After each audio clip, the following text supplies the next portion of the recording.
서울이 근거지고 통영이 정치적 기반인 양문석이가 느닷없이 대구 수성 새마을금고에서 대학생인 딸을 사업자로 내세우면서 사업자 대출을 11억이나 받아갔습니다.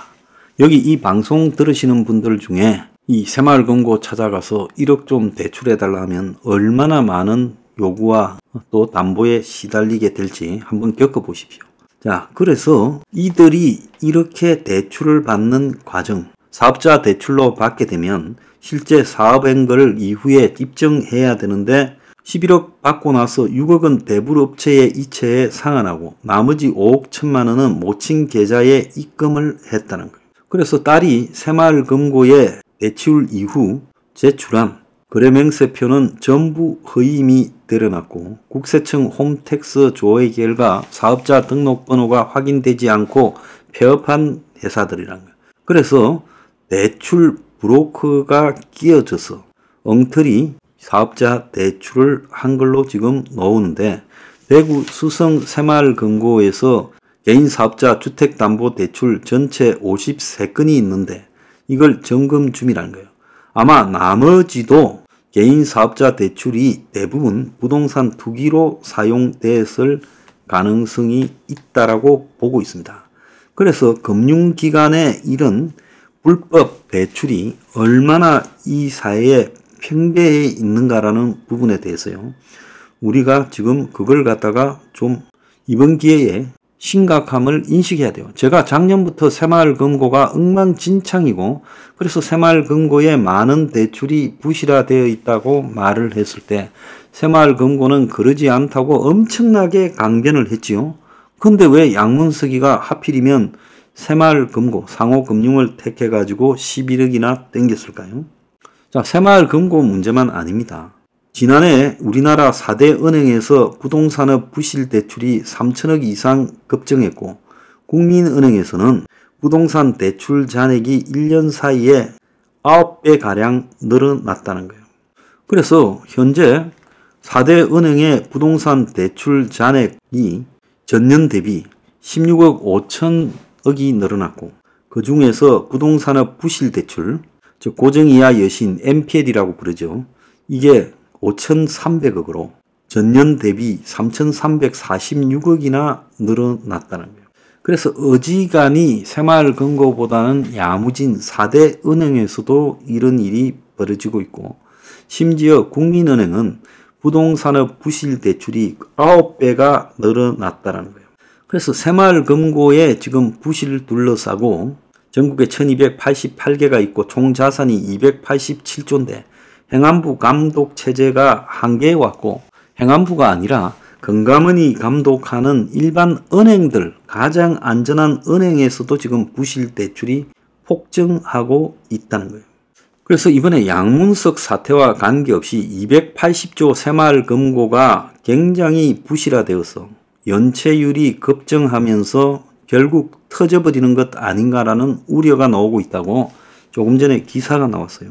지금 금융당국이 지난 2월 말 새마을금고 연체율을 가집계한 결과 8%가 넘어서서 작년 7월에 뱅크런 사태가 날 때 6%보다도 훨씬 늘어났어요. 자, 작년 말에 연체율을 낮추려고 부실 채권을 매각하고 어쩌고 하면서 5.07이었지만 1월 달에 6%대, 2월 달에 7%대, 6월 달에 제가 한번 언급하면서 7%가 넘었다. 곧 8%가 넘을 것이다 했죠. 그래서 부동산 경기가 회복되지 않는 가운데 부동산 PF 위기가 본격화되면서 지금 영향이 새마을금고의 부실 대출로 터져가고 있다는 거예요. 그래서 1288곳의 새마을금고 가운데 단기 순손실 낸 곳이 431곳이고 건전성이 악화된 금고도 크게 늘어서 고정이하 여신 비율이 금융당국 근거치인 8%가 넘는 금고도 212곳으로 4배 이상 늘었다는 거예요.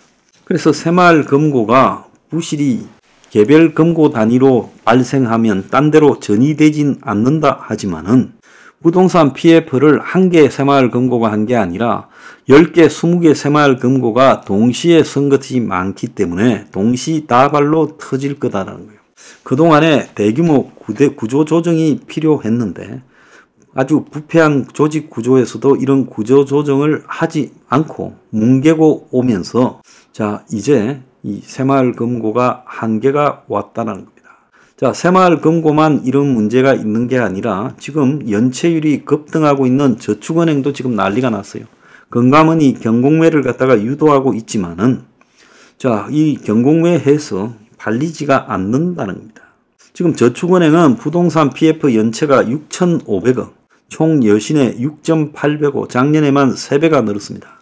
그래서 사업장을 과감하게 정리해서 위기 관리를 지금 하고 있다고 하지만은 지금 그렇게 사업장 정리가 쉬울 것 같으면 벌써 했겠죠. 가면 갈수록 사업장 정리가 더 안 된다는 겁니다. 그래서 부동산 PF 대출 연체 규모 상위 10개 저축은행 지금 이걸 보면 가장 공격적인 OK저축은행이 지금 연체가 997억, 한국투자가 511억, 상상인이 424억, 페프가 316억, 웰컴이 291억, 키움이에스가 224억, 상상인 플러스가 212억, 모아가 211억, JT가 194억, 에큐온이 159억 이렇습니다. 자, 이런 것들이 저축은행 규모에서는 굉장히 큰 거죠. 그래서 이런 돈들이 수습이 될 건가라고 봤을 때 어렵다는 겁니다.